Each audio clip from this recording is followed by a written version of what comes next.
Todos transitamos nuestra vida aceptando lo que nos dicen los libros de texto sobre el universo. Pero ¿qué sucede cuando se formulan preguntas sobre muchas de nuestras creencias fundamentales?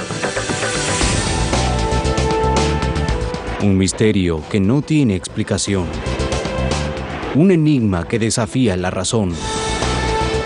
Una respuesta sorprendente e inesperada. Encontrar ese misterio en forma directa puede cambiar su vida para siempre. Cara a cara con los grandes acertijos de todos los tiempos, los más profundos misterios del mundo tocarán su vida de formas que usted jamás imaginó que fuera posible.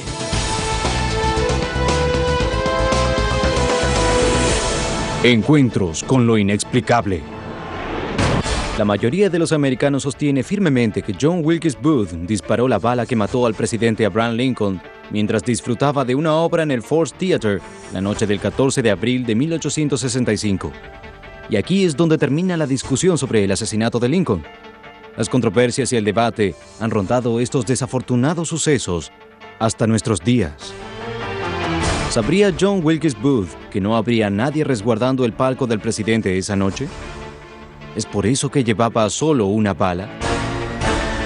¿Por qué el presidente Lincoln resignó los servicios de guardaespaldas que expresamente él había requerido para esa noche? ¿Era Booth un fanático loco o era solo un peón utilizado por personas del gabinete de Lincoln y de su propio partido para satisfacer su codicia personal de dinero y poder? Se ordenó que todas las salidas de Washington fueran cerradas inmediatamente, excepto una, la que Booth utilizó para escapar. ¿Y por qué el sistema telegráfico entero de Washington falló solo unos momentos después de que le dispararan a Lincoln?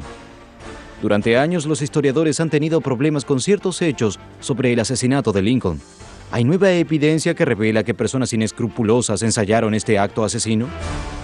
En la segunda parte de nuestro episodio de esta noche, examinaremos las murallas de Jericó y si las trompetas de Josué las hicieron o no derrumbarse. La Biblia cuenta una historia de intrigas y fe inquebrantable. ¿Qué nos cuenta la historia de la investigación arqueológica? Pero antes, la historia del asesinato del presidente Lincoln, que no encontrarán en los libros. Los libros de historia nos cuentan que 8 personas conspiraron junto a John Wilkes Booth para asesinar al presidente Lincoln. 4 fueron a prisión por su participación, mientras los otros 4 fueron colgados, incluyendo a Mary Surratt, la primera mujer de los Estados Unidos que fue colgada por un gobierno federal. Aprendemos en la escuela que Booth fue asesinado al resistirse al arresto casi 2 semanas más tarde del crimen de Lincoln. ¿Pero es esa la verdad de los hechos? ¿O hay más en la historia de lo que los historiadores nos han hecho creer?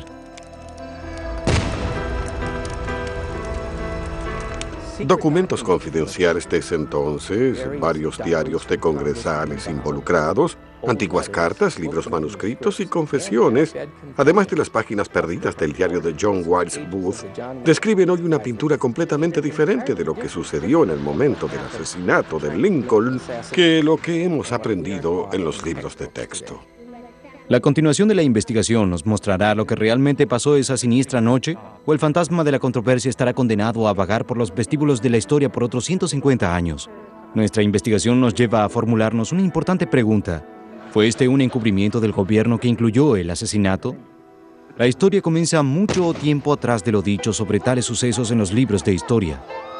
Algunas preguntas aparecen casi inmediatamente. Esa noche, el presidente Lincoln invitó a 14 personas a asistir al Teatro Ford. 12 se disculparon y el secretario de Guerra Stanton se negó rotundamente, incluso en 2 ocasiones. También persuadió al general Ulysses Grant de que no asistiera al teatro. Lo significativo de la ausencia de Grant esa noche es que no había ninguna presencia militar. Si Grant, como el supremo comandante en jefe, hubiera asistido, hubiera sido acompañado por oficiales militares y guardias. El presidente Lincoln no prestaba mucha atención a su seguridad. De hecho, a menudo salía de la Casa Blanca sin ningún tipo de guardia en lo absoluto. Hubo un incidente en particular ese día que resultó muy peculiar. Lincoln le pidió a Stanton que le proveyera del mayor Thomas Eckert para que fuera su custodio esa noche como un refuerzo de seguridad.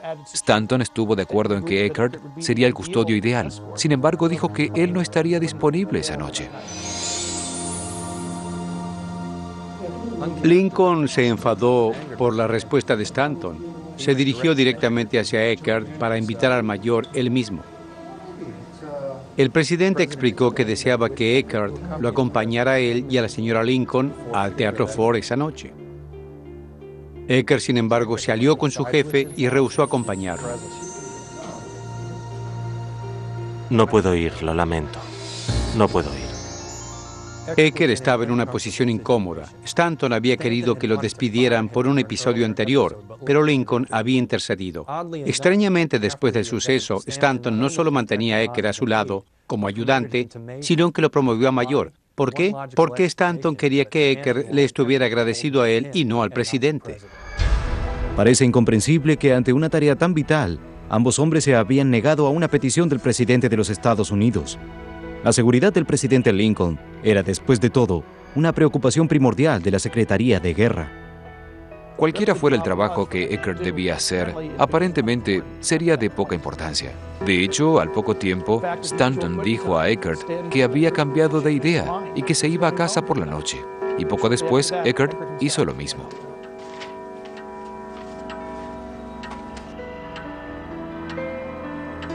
Una cosa interesante sobre esto es que más tarde el secretario Stanton negaría que esta conversación había tenido lugar. Cuando alguien más en el Departamento de Guerra dijo que esto había sucedido, él categóricamente negó que le hubiera negado al presidente Lincoln la escolta del mayor Eckert. Los historiadores aseguran que el presidente Lincoln en general tenía la seguridad adecuada, particularmente por la noche. Y eso nos recuerda que la protección del presidente en esos días no es la misma que en la actualidad. Eso, por supuesto, es verdad. Pero sin tener en cuenta la norma que se usara, la protección obviamente no fue la apropiada. Abraham Lincoln es visto con reverencia en estos días, pero durante su vida fue bastante diferente. Lincoln era odiado por buena parte del país. En el sur, él era culpado por la guerra, y muchos en el norte lo odiaban por su visión sobre los esclavos. Y hombres de su propio partido lo odiaban porque pensaban que su visión de reconstrucción del sur era demasiado indulgente. Los tiempos en Washington eran inciertos, abundaban los rumores sobre complots, sobre asesinato o secuestro del presidente Lincoln y cambiarlo por prisioneros confederados. Sabemos que John Wilkes Booth estaba involucrado al menos en un complot de secuestro al presidente. No había un servicio secreto. El público en general era libre de entrar a la Casa Blanca y hablar con el presidente. Es difícil para nosotros imaginarlo en nuestra era de seguridad, pero las cosas eran muy diferentes en 1860. Había una especie de policía llamada la NDP bajo el comando del coronel Lafayette Baker, y era una división del Departamento de Guerra. El coronel Baker reportó al secretario Stanton que había planes para secuestrar al presidente. En respuesta a las amenazas, 4 policías de Washington fueron asignados a la Guardia Presidencial. Uno de los hombres elegidos para cuidar al presidente Lincoln era un hombre llamado John Parker. Su selección dentro del NDP alcanza algunas significantes preguntas sobre el calibre de estos hombres, así como el juicio de Edwin Stanton. En 1863, Parker fue atrapado durmiendo en su trabajo y acusado de ebriedad y desórdenes. 2 semanas después, fue descubierto durmiendo en un carruaje durante una guardia. Esta vez los cargos fueron comportamiento insolente hacia un oficial superior. Tal vez a Parker se le permitió mantener su empleo, porque toda la policía de Washington en ese momento consistía de 40 hombres. Pero seguramente habría algunos más calificados para ocupar el importante cargo de guardia presidencial y no un reconocido alcohólico. ¿Podría ser que no se hubieran tomado en serio las amenazas contra el presidente? No lo sabemos. Pero sí sabemos que cuando John Wilkes Booth se acercó al palco presidencial en el Ford Theater, no hubo ningún guardia que lo detuviera. ¿Y dónde estaba John Parker, el hombre que se suponía estaría escoltando al presidente Lincoln? Estaba en el bar, en la puerta contigua. Su ausencia fue la responsable del asesinato del presidente Lincoln. ¿Cómo fue tratado luego de esa terrible negligencia? A pesar de que el secretario Stanton era el encargado de la seguridad de Lincoln, Parker nunca fue castigado y apenas fue regañado. Parker nunca ofreció una explicación sobre qué sucedió esa noche y no hay ningún registro histórico de que Parker brindara alguna excusa por su comportamiento.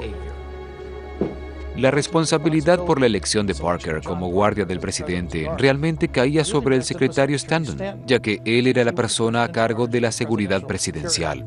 Generalmente, Stanton era una persona grosera y cruel, pero en respuesta al abandono de Parker de su deber, fue atípicamente indulgente. El 1 de mayo de 1865, el jefe de la policía de Washington, D.C., el mayor A.C. Richards, castigó a Parker con los cargos de negligencia en su deber la noche del asesinato. Pero el 2 de junio los cargos misteriosamente desaparecieron. Alguien de más importancia que el jefe de policía protegía al hombre que había permitido que asesinaran al presidente. La conducta de Parker arroja otra pregunta. ¿Sabía John Wilkes Booth que Parker no estaría en su puesto esa noche? Sino, ¿cómo tenía planeado reducir al guardia si se hubiera encontrado con uno?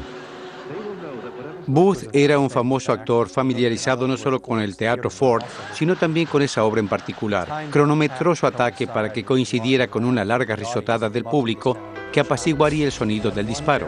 Tenía un arma con una sola bala y estaba destinada a Lincoln. El éxito de Booth dependía de poder deslizarse hasta el palco presidencial. Él debía saber de antemano que el guardia no estaría allí. Y si no, fue el hombre más afortunado de la historia porque se acercó hasta allí y no vio ningún guardia.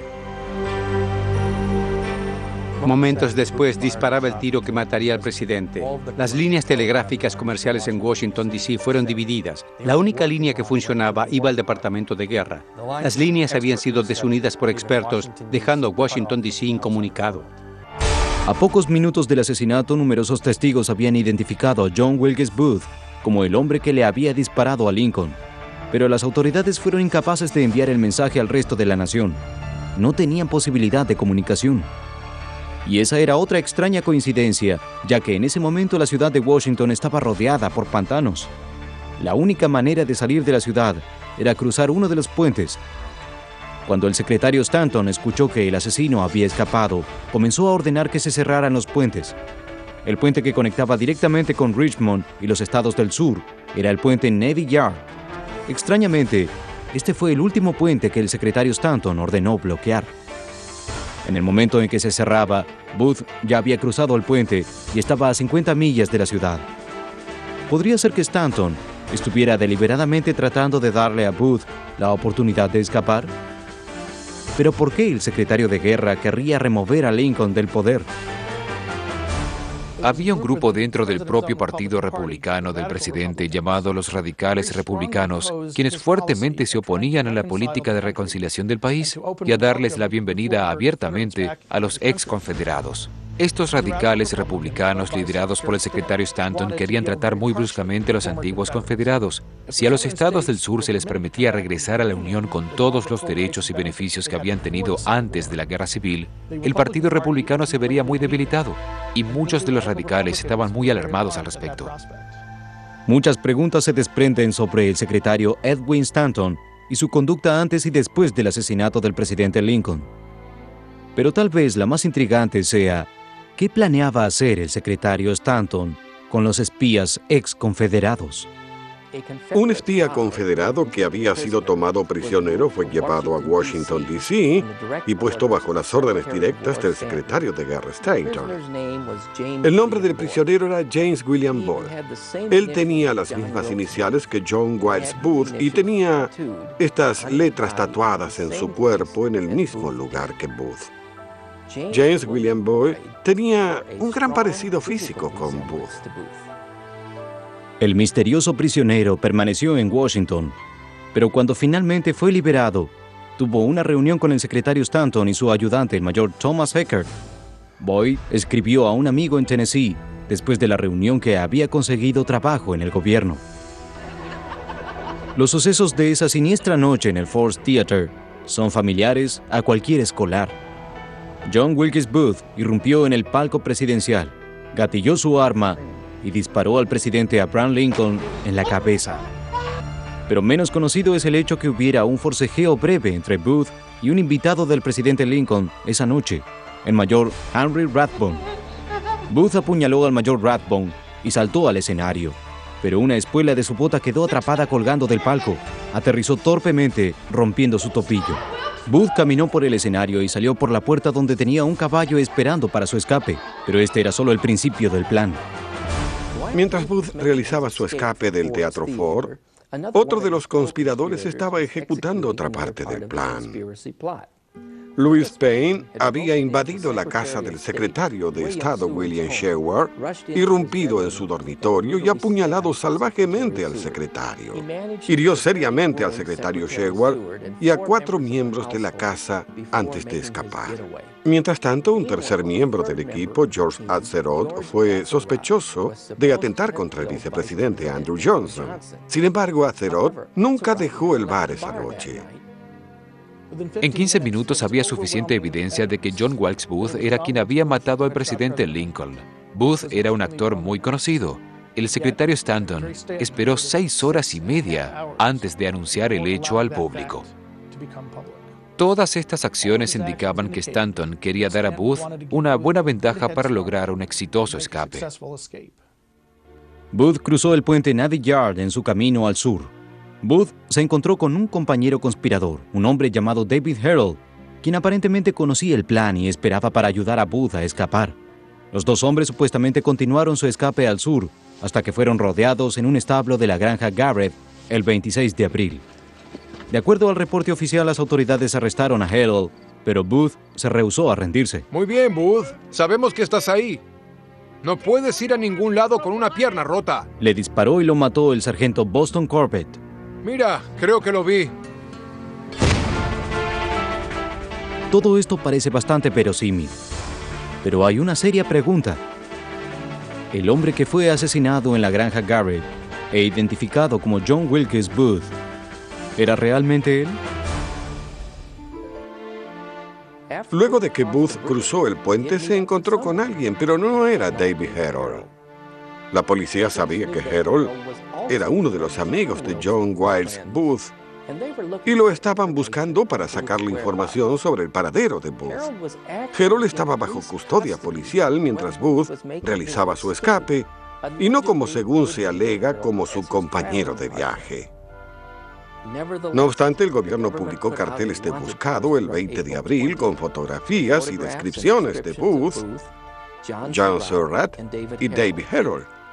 Y algo aún más increíble, la imagen que pusieron en el póster de Herold era la fotografía tomada cuando Herold fue arrestado el 16 de abril, 4 días antes. Mientras David Herold estaba en custodia policial, el coronel Lafayette Baker decidió ofrecerle una proposición. Si iba con la NDP y ayudaba a buscar a Booth, no sería enjuiciado por complicidad en el plan. David Herold decidió ir a unirse a los detectives. La National Detective Police también arrestó al capitán James William Boyd. Ahora tenían a Boyd y a Herold viajando juntos a través del sur de Maryland, intentando seguir el rastro de Booth. Pero aún quedaba un hombre perdido. En la noche del asesinato, John Wilkes Booth cabalgó fuera de la ciudad con Eddie Henson, un hombre que lo ayudaba a contrabandear durante la guerra. Los historiadores oficiales opinaron durante mucho tiempo que Booth y Herold usaban los alias de Boyd y Henson, pero realmente eran 4 hombres distintos. Pero solo con 2 días de búsqueda, el capitán Boyd y David Herold se dieron cuenta de que nunca podrían salir con vida y decidieron escapar, lo cual hicieron durante la noche. La NDP continuó su búsqueda de John Wilkes Booth incluso después que Boyd y Herold escaparan. Una de las ironías de ese día es que fueron directo hacia Booth, que se había escondido en un pantano cercano, mientras su pierna sanaba lo suficiente como para seguir viaje. Los detectives de la NDP rastrearon la pista de Boyd y Herold pensando que estaban acercándose a Booth. Terminaron en la granja de Richard Garrett, donde fueron rodeados en el establo. El hombre más viejo, con muletas y un vendaje en su pierna, le dijo a Garrett que su nombre era James Boyd y llevaba JWB tatuado en su antebrazo derecho. La del establo y le ordenaron a los hombres que se rindieran. Sabemos que están ahí adentro. Si no salen ahora, dispararemos. Boyd exigió saber por qué debía rendirse y preguntó repetidas veces quién estaba tras él. Las demandas continuaron de un lado a otro, pero no se pronunció ningún hombre. Cuando las tropas dispararon contra el establo, Herold logró salir y dijo a los soldados que el hombre aún en el interior le había dicho que su nombre era Boyd. Y a pesar de las órdenes estrictas de que Booth debía ser llevado vivo, el sargento Boston Corbett disparó hacia un hoyo en el granero y mató a Boyd. El sargento Boston Corbett Había estado en el ejército durante algún tiempo y estaba acostumbrado a obedecer órdenes, pero en esta ocasión las ignoró notoriamente. Nadie te preguntó. Él disparó primero. Stanton, que no era conocido como un individuo compasivo, reaccionó de una forma poco habitual. Stanton exoneró a Corbett. El teniente coronel Conger llevó a Corbett de regreso a Washington bajo arresto, pero Stanton lo liberó. En ese punto el gobierno no estaba particularmente interesado en los hechos. El asesinado Boy fue confundido con Booth incluso antes de que el cuerpo pudiera ser identificado. Según los medios, el asesino estaba muerto y no había ninguna razón para cambiar la historia. No hay duda de que John Wilkes Booth cometió un terrible crimen, el crimen de mayor impacto en la historia de América. Y de acuerdo a los registros oficiales, murió por su crimen. Pero si Booth no murió en ese granero, ¿qué le sucedió? En un esfuerzo por cubrir todas las posibilidades, el jefe de NDP, el coronel Baker, asignó a sus más confiables agentes, los hermanos Potter, a seguir la pista de John Wilkes Booth. Hallaron que Booth y Eddie Henson se habían reunido con Harry Johnson, el valet de Booth. Ellos también fotografiaron varios lugares a lo largo de su camino donde Booth y su banda estuvieron, incluyendo cavernas y granjas. Luego se reportó que habían sido vistos abordando un tren a Filadelfia. Los hermanos Potter más tarde hallaron pistas que los llevarían a Nueva York y fuerte evidencia que indicaría que Booth vivió en Sewanee, Tennessee, en 1872. Y así comenzarían los sorprendentes reportes de personas que decían haber visto a Booth. No todos tenían posibilidad de ser auténticos, pero algunos se convirtieron en leyenda. El tema Booth terminaría sin un pronunciamiento oficial, pero un año más tarde el coronel Lafayette Baker escribió un libro en el que menciona deliberadamente un diario, supuestamente perteneciente a John Wilkes Booth, que estaría en manos del secretario de guerra Edwin Stanton. Una vez que el diario fue hallado, en él se encontraron párrafos muy peculiares. Como, por ejemplo, tengo en mente regresar a Washington para limpiar mi nombre y estoy casi seguro de que lo haré. Así el misterio sin resolver permanece, cómo Booth pudo limpiar su nombre y si pudo regresar a Washington. Curiosamente, cuando el diario fue hecho público, 18 páginas se encontraban perdidas. Los talones de esas 18 páginas indicaban que estaban escritas. El secretario Stanton testificó 2 veces ante el Congreso que esas páginas ya no estaban cuando él recibió el diario. De acuerdo con algunos de los papeles privados y los informes de los congresistas, Stanton se había encontrado con un grupo de radicales republicanos después del asesinato y les mostró el diario. En el diario de Booth, entre las 18 páginas perdidas, había suficiente evidencia para enviar a la mayoría de ellos a prisión por ser conspiradores en el asesinato de Lincoln. Es difícil decir quién arrancó las 18 páginas del diario de Booth. Sin embargo, es interesante notar que esas 18 páginas perdidas fueron recientemente halladas entre los papeles personales que pertenecían a Edwin Stanton, un descendiente de Stanton. Entre esos papeles hay también material cifrado en código con nombres de otros conspiradores, incluyendo congresistas, banqueros y especuladores de oro y algodón. Los hechos que rodean el asesinato del presidente Lincoln han sido y continúan siendo tema de controversia. Y todo esto suena vagamente familiar, probablemente porque muchas de las mismas preguntas rodean hechos similares que algunos de nosotros aún recordamos. El asesinato del presidente John F. Kennedy. Hay de hecho una serie de coincidencias entre los asesinatos de Lincoln y Kennedy que han fascinado a los investigadores durante años. Lincoln fue elegido congresal en 1846. Kennedy fue electo casi 100 años después, el mismo día. Lincoln luchaba por su nominación partidaria en 1856. Kennedy hizo su campaña en 1956. Lincoln fue electo presidente en 1860, Kennedy en 1960. Ambos ganaron con menos de la mayoría de los votos. El secretario de Lincoln se llamaba Kennedy. El secretario de Kennedy se llamaba Lincoln. A ambos hombres les dispararon en la parte trasera de la cabeza un viernes antes de una fiesta y mientras estaban sentados junto a sus mujeres. De acuerdo al registro oficial, a ambos les dispararon hombres que luego serían asesinados. Ambos fueron sucedidos por hombres llamados Johnson, Andrew Johnson y Lyndon Johnson. Pero tal vez la más significante similitud sea que sus asesinatos, tanto el de Lincoln como el de Kennedy, Fueron investigados por comisiones gubernamentales y para el público aún se encuentran impunes en nuestros días. Lo cual nos arroja fácilmente una pregunta final y la más importante en relación a estos asesinatos. ¿Qué defensa tiene una nación cuando no sabe que se ha cometido contra ella el crimen del encubrimiento?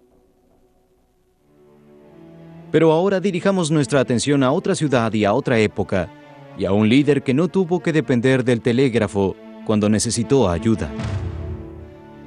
Era conocido como un lugar fragrante, una ciudad amurallada en un inmenso bosquecillo de palmeras en la planicie del Jordán.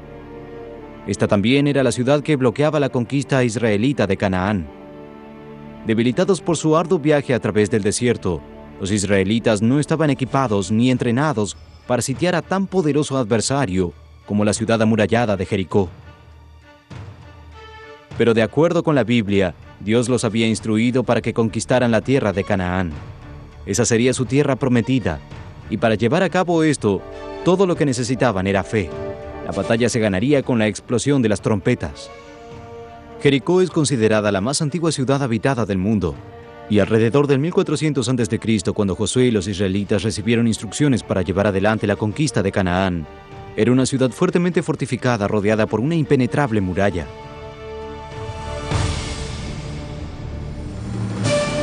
Los críticos de la Biblia se apresuran a señalar que ni todas las trompetas del mundo podrían haber derrumbado una muralla de 15 pies de espesor.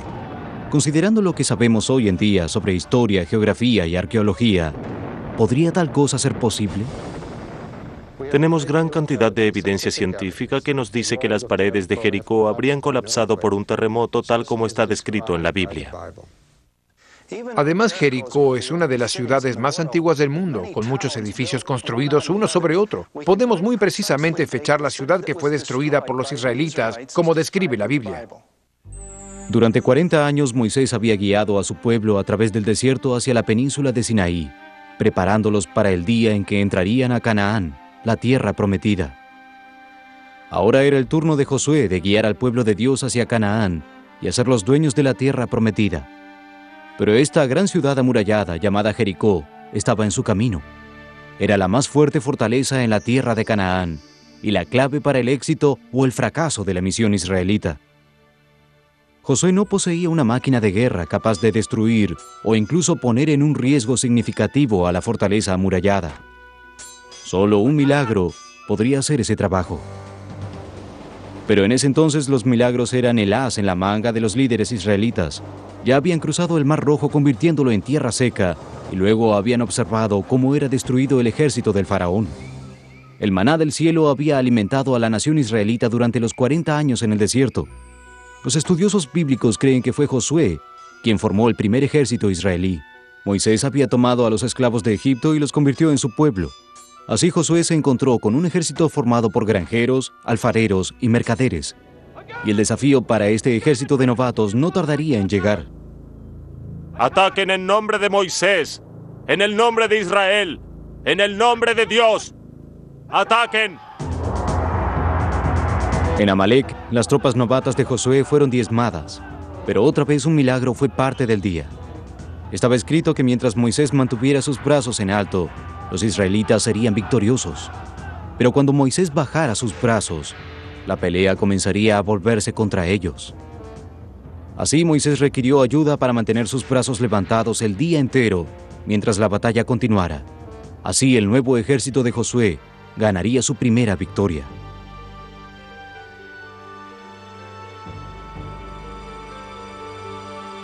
Un número de pequeños encuentros con invasores, bandoleros y tribus pendencieras ayudaron a entrenar a sus soldados. Bajo el liderazgo de Josué, el ejército israelí devastó la tierra al este del Jordán. Pero las cosas iban a cambiar. El más grande de todos los líderes de Israel sabía que su vida llegaba a su fin. Así que proclamó a Josué su sucesor y colocó el manto del liderazgo sobre él. Ahora sería Josué quien guiara al pueblo de Israel hacia la tierra prometida. Pero primero debían cruzar el río Jordán, del cual la Biblia nos dice tenía una corriente impetuosa e intransitable. Pero entonces sucedió otro milagro. De acuerdo al libro de Josué, cuando el sacerdote llevó el arca de la alianza hacia el Jordán, la corriente cesó, permitiendo a los israelitas cruzar sobre la tierra seca. Muchos críticos sugieren que esta parte de la historia hace el libro de Josué completamente increíble. Normalmente el río Jordán fluye demasiado rápidamente para ser cruzado a pie. Pero a menudo, luego de algún sismo, en el río se forman represas por un par de días, como sucedió en 1906. Estoy convencido que la sequía del río Jordán durante la conquista de Josué fue provocada por un terremoto. La Biblia nos cuenta que la ciudad de Jericó debía ser destruida. Era una fortaleza pagana de depravación y abominación a los ojos de Dios, y un obstáculo en el camino a la tierra prometida. Luego que Josué cruzó el río, envió espías a la ciudad, cuyos reportes eran de gran interés para los generales de Josué.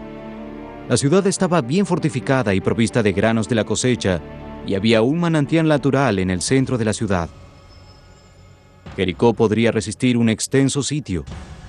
Estos detalles nos ayudarán a determinar si los relatos bíblicos son ciertos o no. Nos hemos puesto en una terrible situación.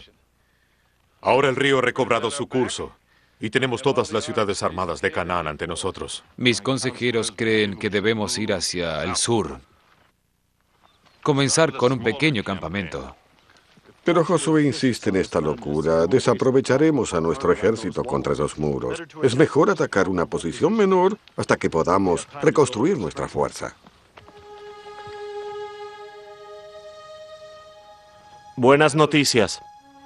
Tenemos buenas noticias, mis generales. El bastión amorita está débil y puede ser atacado. ¿Y cuándo será eso, general? Con la primera luna nueva, Bravo Zebulún. Eso es en menos de 7 días. Dios hizo el universo entero en menos que eso. 7 días y Jericó será nuestra. ¿Tienen nuevas noticias de la ciudad? ¿Podrían rendirse sin pelear? ¿Quieren hacer alguna alianza? Ellos desdeñan nuestra presencia. Son fuertes y están bien provistos como habíamos imaginado. Podrían resistir un sitio durante años. Entonces, ¿cómo podremos conquistar esta fortaleza pagana? Seguramente arrojándonos contra esos altos e implacables muros. Con fe, mis capaces y preocupados comandantes. Dios me ha hablado. Les diré los planes. Comenzaremos al despuntar el alba. Con su permiso, poderoso Josué, tenemos menos del 20% de los soldados aquí. Nos llevaría semanas fortalecer este ejército. Esta victoria no vendrá por la fuerza de nuestras armas, sino por el poder de Dios. Es por eso que no habrá ningún premio. No se realizará un saqueo, ni se tomará un solo grano. ¿No habrá recompensas? Si la ciudad está repleta de grano, podríamos alimentarnos por meses. Nada será tomado de la ciudad, generales. Nuestro único propósito aquí es destruir esta abominación con la espada y con el fuego. Tal vez, gran Josué, debamos saber cómo quiere el Señor que hagamos cumplir su orden. El arca se sacará y se colocará en el centro de la marcha. 7 sacerdotes con 7 trompetas la precederán. Cada día comenzaremos una batalla. Marcharemos alrededor de la ciudad. Ningún rumor sonará en las líneas. Solo el clamor de las trompetas se escuchará. Josué dijo esto a sus sorprendidos generales. La serie de milagros que acompañó el éxodo desde el principio continuaría al menos durante un espectacular evento más. Y el Arca de la Alianza, que había sido la pieza central de muchos de los milagros, asumió ese papel una vez más. Para los israelitas, el arca era sin ninguna duda su más sagrado objeto religioso, pues servía como altar del verdadero Dios, y su divina presencia era visible. El Arca de la Alianza contenía las 2 tablas sobre las cuales estaban escritos los mandamientos, y la vara de Aarón que hacía brotar maná, con el cual se alimentaron los hebreos en su peregrinaje por el desierto. Los israelitas creían que el Arca de la Alianza era lo que les permitiría cruzar las aguas del río Jordán cuando milagrosamente se secó. El Arca de la Alianza fue utilizada cuando ellos rodearon la ciudad de Jericó 7 veces. La ciudad entera se derrumbó, como los arqueólogos han verificado. El arca fue utilizada batalla tras batalla y ganó una victoria tras otra para los israelitas. Durante 500 años, el Arca de la Alianza fue el más precioso y sagrado objeto del mundo. La historia de su milagroso poder invencible era renovado, alimentado en gran medida por eventos tales como el cruce del río Jordán y las muchas batallas ganadas por los israelitas contra desigualdades aplastantes. Esta sería su coronación. Durante 6 días las líneas marcharon silenciosas alrededor de los muros de la ciudad, excepto por el sonido de las trompetas de los sacerdotes. Entonces, el 7º día, los israelitas realizaron 6 rondas alrededor de los muros de la ciudad en completo silencio. Pero al final de la 7ª marcha,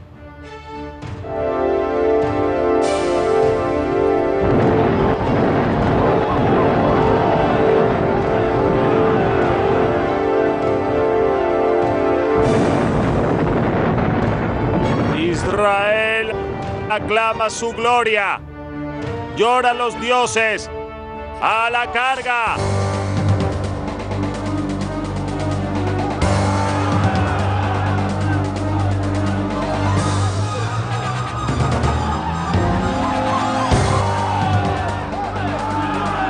como hemos visto en esta vívida pintura de los acontecimientos bíblicos, así se produjo la destrucción de los muros de Jericó. ¿Pero es esto posible? ¿Puede la investigación científica moderna arrojar alguna luz sobre lo que realmente sucedió?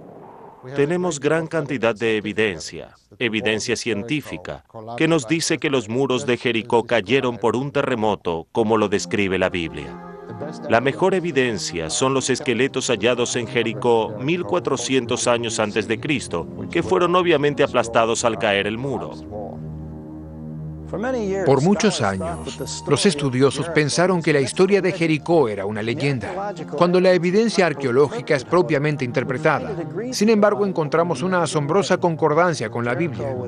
Jericó, una muy poderosa ciudad, tenía 2 muros de ladrillos de barro que la rodeaban. La evidencia arqueológica indica que esos muros colapsaron, como describe la Biblia, y probablemente haya sido a causa de un terremoto. Las ruinas de los muros aún hoy permanecen. De hecho, tengo uno de esos ladrillos aquí. Tiene unos 3.400 años. La ciudad estaba rodeada por un muro exterior de 12 pies de alto. Sobre él había una pared de ladrillos de unos 18 pies de altura. Esto fue lo que los israelitas enfrentaron en su sitio de 7 días a la ciudad, según el relato bíblico. Detrás de los muros había un terraplén que rodeaba la ciudad. Sobre él había otro muro de ladrillos de 18 pies de alto. Cuando los arqueólogos excavaron en la ciudad, encontraron abundante evidencia sobre una actividad sísmica en el momento en que la ciudad se derrumbó. Cuando exploraron en la base del muro exterior, hallaron pilas de ladrillos caídos. Ahora, a pesar de que los ladrillos de barro cedieron y cayeron, la pared de piedra aún está allí hoy. ¿Cómo pudieron los hebreos atravesarla? Los ladrillos al caer formaron una rampa, así que los israelitas simplemente subieron por ella, entraron en la ciudad y la quemaron. Esto nos ofrece amplia evidencia sobre la veracidad de los relatos de la Biblia. La Biblia nos dice que los muros cayeron de plano. Dentro de la ciudad se encontró gran cantidad de granos, ya que ellos llegaron luego del período de cosecha. Es muy raro encontrar grandes cantidades de grano en un sitio histórico. Se hallaron en casi todos los edificios grandes jarrones repletos de grano. Usualmente hubiera sido robado, ya que era muy valioso. La Biblia nos cuenta, sin embargo, que los israelitas tenían prohibido saquear la ciudad, ya que debía ser ofrendada a Dios. Que hubiera muchos granos también indica que el sitio duró muy poco. La Biblia nos dice que fueron solo 7 días. Todo lo que los arqueólogos hallaron concuerda precisamente con lo narrado en la Biblia. Hay algunos interesantes detalles que han sido, disculpando la expresión, desexcavados. La historia de Rahab, quien protegió a los espías israelitas, sugiere que había casas construidas contra los muros. La Biblia relata que la casa de Rahab, aunque estaba contra el muro de la ciudad, fue preservada. Esto es exactamente lo que los arqueólogos hallaron. El muro de la ciudad preservado en el lado norte tenía casas construidas contra él. El libro de Josué, por supuesto, es muy controversial. Pero cuando el peso de la evidencia es examinado de cerca, no hay ninguna certeza de que todos los eventos descritos en el libro de Josué no hayan sucedido. Los escépticos continúan dudando si realmente ocurrieron, pero la más confiable evidencia arqueológica y científica parece demostrar que todo el relato bíblico, de hecho, puede haber sucedido de la manera en que se narra en la Biblia. Hay solo un detalle más de la historia que precisa ser considerado. La Biblia dice que a los israelitas se les ordenó quemar la ciudad y todo lo que hubiera en ella. ¿Hay evidencia de que esto aconteció? Realmente los investigadores han descubierto una capa de ceniza de 3 pies de grosor con residuos de madera quemada y astillas. Esto parece indicar que el ejército israelita siguió las instrucciones al pie de la letra. Y otro registro ha sido encontrado y parece apoyar el relato bíblico. En una de las tablas de Armana, rey de Egipto, se informa que los hebreos han tomado la fortaleza de Jericó y han aplastado toda la tierra del rey. ¿Podría ser que la Biblia fuera, después de todo, más que una colección de historias religiosas y mitos?